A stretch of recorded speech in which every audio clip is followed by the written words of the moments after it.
Whore Flick, Digger Ditch, Super Six, Big Mitch. And I'm kicking in those with those three O's. And I'm breaking 28s, 101s because we Vegas sons. It's the Chronicles. And you in the Meadowlands. Yeah, you in the Meadows, man. And you already know what made, man. 530, what that mean? Oh, that boy's a desert baby. Oh, yeah. Brace yourself. It's about to get serious. Hooper Dub, Scrub, 22-inch gold Dana Danes, and Big Bolo Yang. I could never sit on my claims. Welcome to Vegas Chronicles with the whole Super Six, Mr. Digger Ditch Big Mitch. And today, like any other day, y'all know what we do. We kick actual factuals with no additives, no preservatives. Just raw and uncut like what? Say it with me. Like summer sausages and crackers. You already know. Shout out to everybody that's been rocking with my platform. Shout out to everybody that's been supporting me. Off the top, y'all do me a favor on a serious note. Pray for Vegas, man. We got a lot going on over here, man. And the Vegas I grew up in, and although I grew up on the wild side, what's going on over here in Vegas now, man? It's horrible, man. Y'all pray for my city, man. We sure need it. But let's jump right off into it. You know, I correspond with my audience. I got a small but loyal audience, man, and they be want to know certain things, you know. Let me address this real fast because I got a story to tell y'all I've been meaning to get to. Somebody asked me, somebody did a video out here one day, and it was some dude, I don't know his name, Roughneck, something like that. He was video people up at Bales Market, and people were talking about how they can go through any neighborhood they want to unscathed, and you know, that's true. People can go through other people's neighborhoods for the most part, but it ain't because they some type of hard, fearful individual. People just get out their way. Now, the gangs in Las Vegas, look at me when I tell you this. The traditional gangs in Las Vegas have wiped themselves out. For real. They have wiped themselves out. It don't matter where you from, and the ones that still somewhat cling together, it's so much internal strife that I'm gonna be honest with you. Homies can't trust homies no more. Which brings us to this story, because the reason why people can go in any neighborhood is because ain't nobody there. Herbert Gershon tore down. They finna tear down Marble Manor. Sherman Garden, it got its problems, but it's nowhere near like it used to be. Vegas Heights, Valley View, the same thing. Wrigley Estates, Donna Street, ain't nobody really over there no more. Y'all don't understand how many souls is gone in Las Vegas, and you wonder why these streets are so wicked, why 8th Street is so wicked, why Cary's so wicked, why Martin Luther King's so wicked. It's because there's so many unsettled souls over there, man. It's women that came on them spots that done seen them, they sons under sheets, and they cursed them streets, man. It's some powerful women, God-fearing women out here, man, that seeing their sons under these sheets and they lost it. It's some spiritual women. So it's some streets in Las Vegas, I guarantee you, man, it's unsettled because souls of women's sons continue to walk through there. But let's move on, because this story candles to what I was talking about. This story gives credence to what I was talking about. The status quo of the gangs in Las Vegas, why they can't trust each other. This one called When Homies Come Knocking on the Back Door. Now, what I tell y'all, some truth in it, but I mix it up. So, it's a moral of the story, put it that way. This takes us to Las Vegas. Two youngsters, they was bloods. Now, these two youngsters right here was like night. They was two birds of a feather, they flocked together, you know.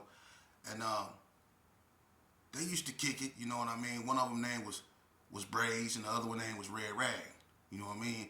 Or they just call him Double R. You know what I'm saying? So we gonna call him Double R. His name was Ragg. The other one name was Braze, right? So Ragg, he was active. His name meant that.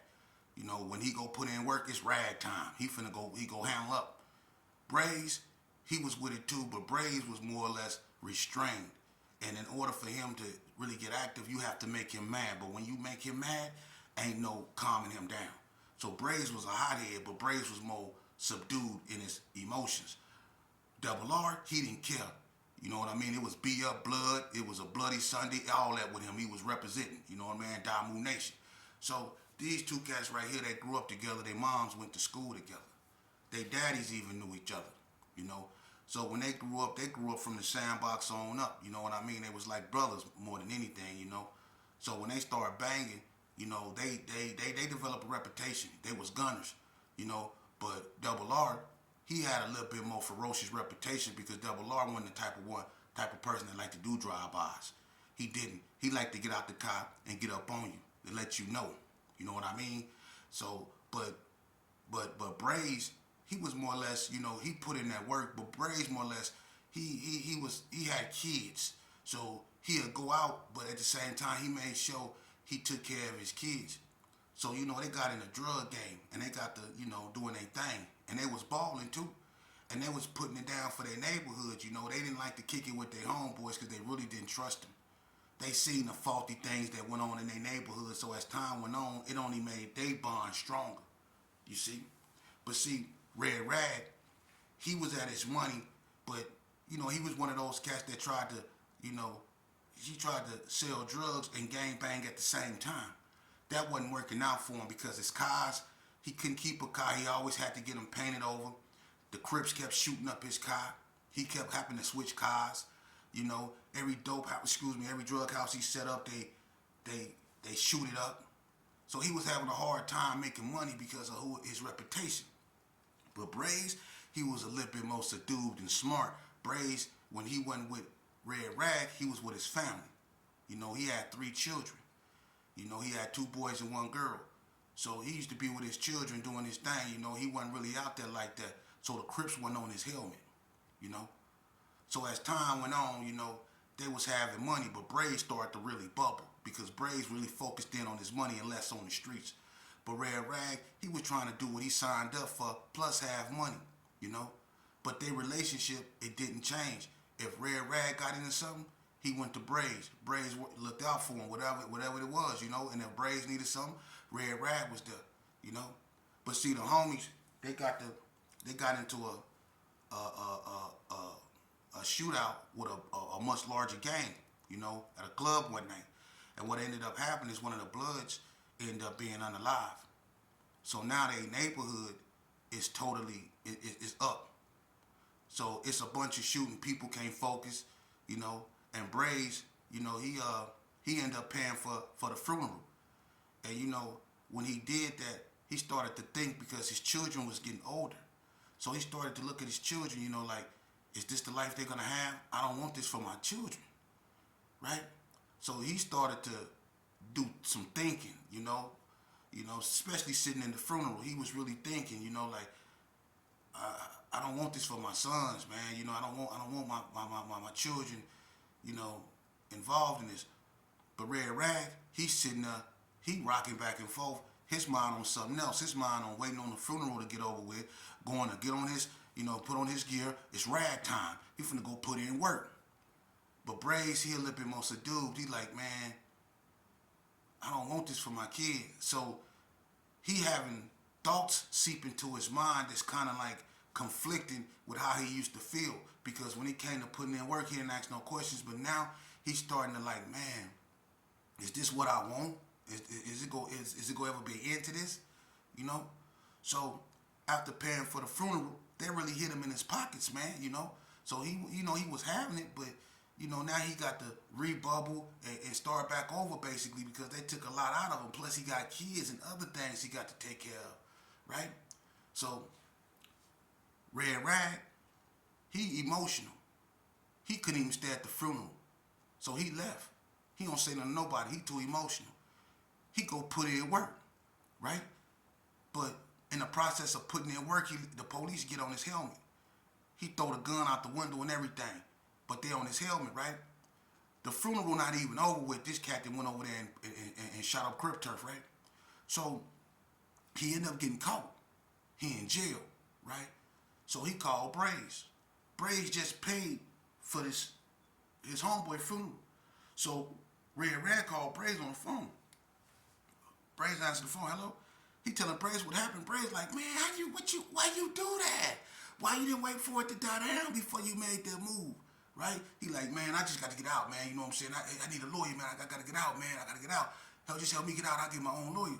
So Braze had to put up his cars and a whole bunch, he had to sell some of his jewelry. He did a lot to get the money to bail this cat out, right? But at the same time, when he did that, he realized that he really basically stripped himself. He ain't had nothing. And Braze, he used to wake up early in the morning. He used to like to go sit in his cot. And he had this song that he used to listen to. It was by Stacey Lattisaw. It was called "Let Me Be Your Angel." He used to love to listen to that song because his mama used to play that when he was a little kid. So as he grew older, it's an oldie but goodie. He used to always sit in his car and he'd listen to that. Let me be the one for you. Let me be your angel. He used to sit there and listen to that. And he used to think about his daughter and stuff like that, So he used to like, man, I gotta get my kids away from this, man, So now he trying to figure out. He's stressed out, man. I sold my cars and everything. Ragg, he get out. He still on one, right? So Braze happened to be, with his girl one day, and they was at the store, and he happened to run into a couple of his little homeboys, and they was out there rapping. And it was 3 of them. They called themselves Blood Related. There was a little rap group, But he was listening to them. And he was like, man, they hard. So he liked them, right? So he started talking to them. He knew them, he knew their parents and stuff. So he seen raw talent and he wanted to do something with that. He was like, man, I like that. Right? So he scraped up, the little money he had, he got them together, and he was like, man, I got some connections, man, with a studio, man. I can take y'all down there, man, and let y'all go up in there and rap, man, and put some beats behind that, man. And, and they was with it, right? Because they really wanted to rap. So he took them down there, introduced them to a couple of his partners, man, that he used to mess with back in the days that got into music, and they liked him instantly. So they started spitting, you know what I mean? They came out with a single called Family Relations. It was tight, right? So now they got motion. So Braze, he see an opportunity to go legit, right? And he's still bubbling because he trying to invest in these kids, right? So Braze really focused on him now, right? He like, I see some of these cats. But Ragg, he trying to get a lawyer still, plus he gang banging. So he coming to Braze, hey man, I need 1,800, man, to get a retainer. So Braze like, come on, man, he like, homie, I need you. So Braze, he bit his tongue, he gave it to him, So everybody still warm. The Crips, they going back and forth. They didn't went over there and knocked down the Crips, now the Crips mad. They going back and forth. So it got to the point to where Braze, he said, let me try to stall this out. He reached out to one of the OG Crips that he thought he could dialogue with and tried to bring him to the table. Man, let's talk about this. Let's stop this, man. Because see, Braze started looking at the bigger picture. He started looking at the times that he was bailing Ragg out and bailing other homies out and bailing for funerals. And he started thinking about the times when he ain't had nothing but a couple soups to feed his kids, And that broke him because he had money, but he was wasting it on his homeboys. And he realized, being around his homeboys and involved in what they doing, he ain't gonna never get nowhere, So he started putting his kids first, And one day he was playing with his daughter in the grass, he was throwing up in the air and he kissed on the cheek. He said, I'm gonna get you out of here, baby, I promise. And his daughter looked at him in his eyes. She said, you promise, Daddy? He said, I promise. And he put her down and he made a decision right then and there. Yeah, I'm done. So he called Ragg up. He said, man, I need to holler at you, homie. Ragg pull up. He think it's a funk. So he came with pistols. He's like, nah, man. He was like, well, what's up? He said, man, I want to talk to you. And he thought he could talk to Ragg, because they grew up together. So him and Ragg, he said, man, let's go, to the park. They used to go to the park, by their neighborhood where they grew up in it. So they pulled up in there. And Ragg was like, what's happening? He was like, man, look, man, I'm tired, homie. I'm done. He said, done with what? He said, man, I'm done, man. I'm finna get my kids, man. I got the homies, man. You remember Blood Related? He was like, yeah. He said, man, I helped them come out with their first single, man. It's called Family Relations. He said, I heard that thing slapped. He was like, yeah, I'm finna get there, man, and I'm gonna take them out of town, man, and I'm finna try to push this music thing. So Ragg looking at him. He like, what you mean you finna push this thing? What about the homie that got knocked down by the, and he disrespected the Crips? He like, man, come on, man, we ain't on that, man. You know, this, I got kids now, man. I don't want my kids to grow up in that, man. And then you getting too old for this too, man. What, you gonna do this for the rest of your life? Ragg looking at him and he ain't feeling this type of talk from him. He like, man, what the hell happened to you? He like, ain't nothing happened to me, man. He said, I'm tired. He said, tired of what? He said, I'm tired of everything. And he just went off on Ragg. He said, man, you wasn't there when I ain't had nothing but soups to feed my kids. Trying to bail your ass out. I put you before I put my kids, man. It's been plenty of nights, man. I ain't even know how to feed my kids. So Ragg sitting there looking at him. And dude started crying because he was tired. And his homeboy just sitting there looking at him.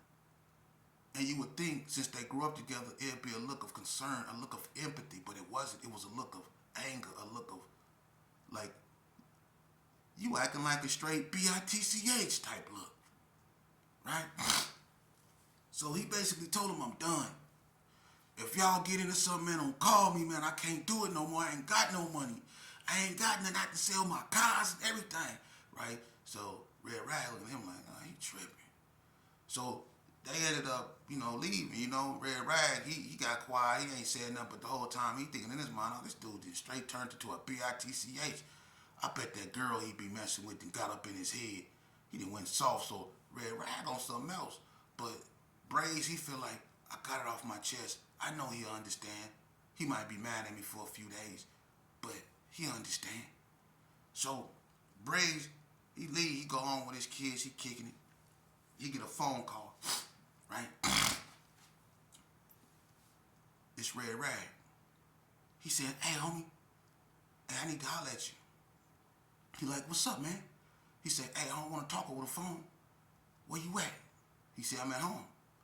He said, hey, I'm for to pull up. He was like, all right. So he kind of like, he stopped, really wanting Ragg around his children, because, and he felt bad about that because they grew up together, but he just knew, he never knew what Ragg did. So he didn't want whatever he did coming back to him. He was seriously, out the game. And he was thinking about leaving town, him and his group, So Ragg come to him, he said, hey, man, check this out. I talked to a few more homeboys, and we go put our cash together, and we go buy some work. And he like, nah, man, I ain't on that, man. He like, no, hold on. All you gotta do is put in such and such amount. We go break you off. You know what I'm saying? We go on about our business. That way you can go and you can do what you do with your group, and you can go on and pursue the music thing. So Braze was like, man, I ain't trying. He's like, man, that's the best way to do it. That way we don't bother you, and you can have your little chain. You flip that, you'll have enough money.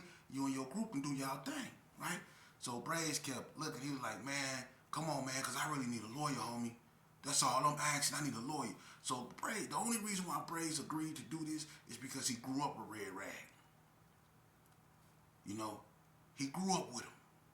So he was like, man, after some convincing, he said, all right, man. He said, but this is my last time, man. So he took his little cash and he put in. So they had a massive amount of money to buy a large quantity of drugs, right?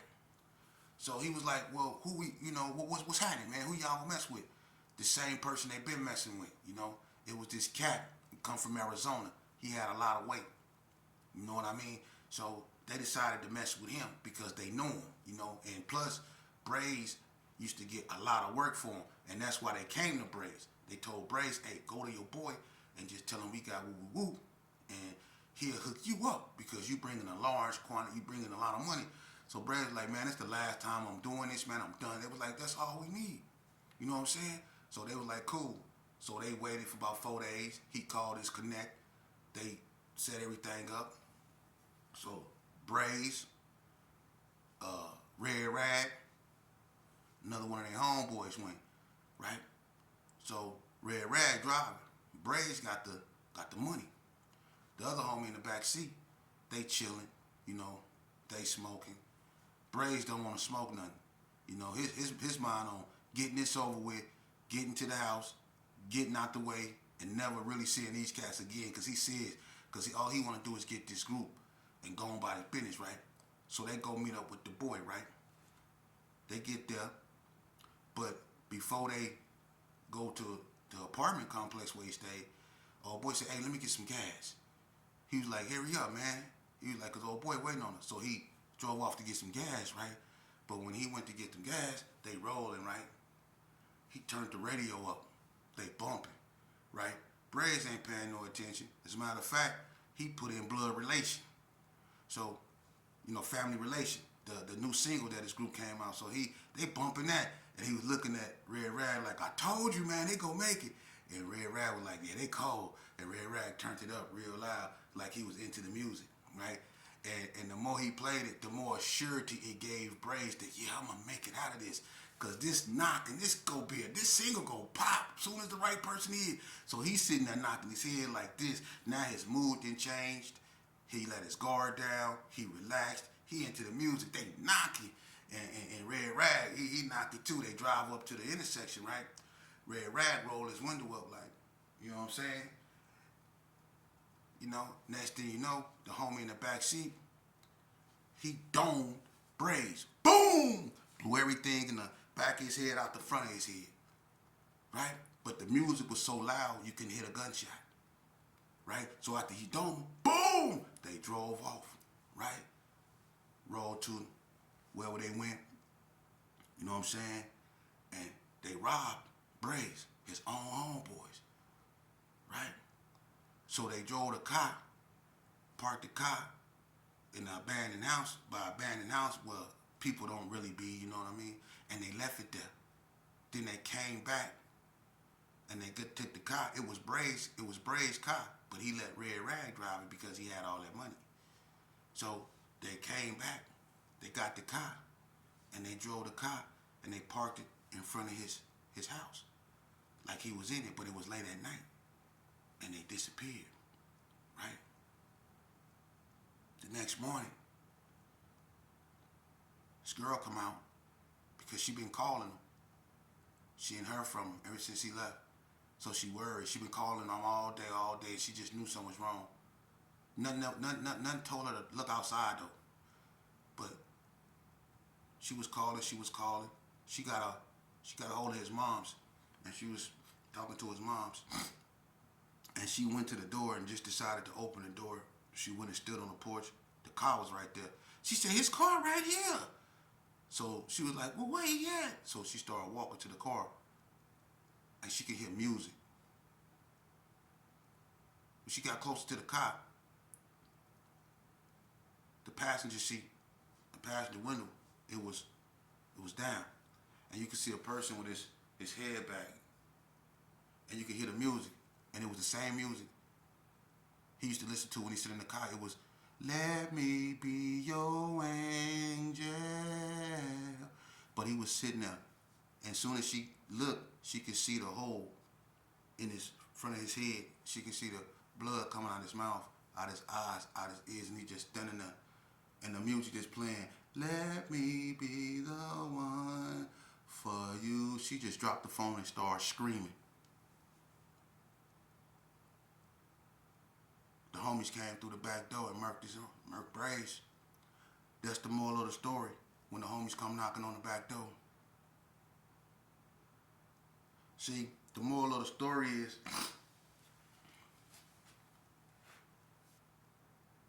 if you play this game, there gonna come a time when you gonna have enough. If God allow you to see the light, if God allow common sense to have his place, there's gonna come a time when you ain't gonna wanna play it no more. There's gonna come a time when you gonna get tired. When you gonna get tired of the shooting, you gonna get tired of the funerals, you gonna get tired of the police cuffs, tired of the sirens, tired of the flags, tired of the drive-bys, tired of the gunfire, the smell of it. You'll get tired of it. And you're gonna wanna get out of it. You're gonna wanna do something else. Then you gonna realize it ain't your enemies that's keeping you in this stuff. It ain't the Crips that's keeping you with a pistol. It's your homies. See, while you were so focused on doing the right thing, you were so focused on getting yourself up out the abyss of nowhere, the abyss of uncertainty. your homeboys. It's going to always be your homeboys, man. And that's sad. See, that's the reason why people can go in any neighborhood in Las Vegas now. Because every gang in Las Vegas was ripped apart behind homies backdooring one another. It started with the Gershon. Then everybody else picked it up. But where do that stuff come from? Where do that stuff come from? That come from other states. Because over here in Las Vegas, we didn't do that. And the reason why Las Vegas gangs are null and void now is because they took on other states' identity. When they stopped being who they were, which was Vegas boys, and tried to be something else, and we all succumbed to it. Because I'm born and raised in Herbert Gershon. But when Cornbread came up over there, he bought something that we didn't never seen. He bought a new way of doing things that a lot of us embraced. And you know, back in the days, the Gershon, we used to be brothers. But after we got to know Eazy-E, we became homies. And there's a thin line between love and hate when it comes to homies.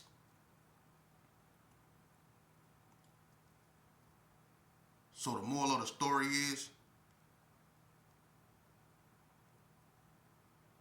they say keep your friends close and your enemies closer. But just as I just taught you, you should keep your enemies close and your friends closer. That's why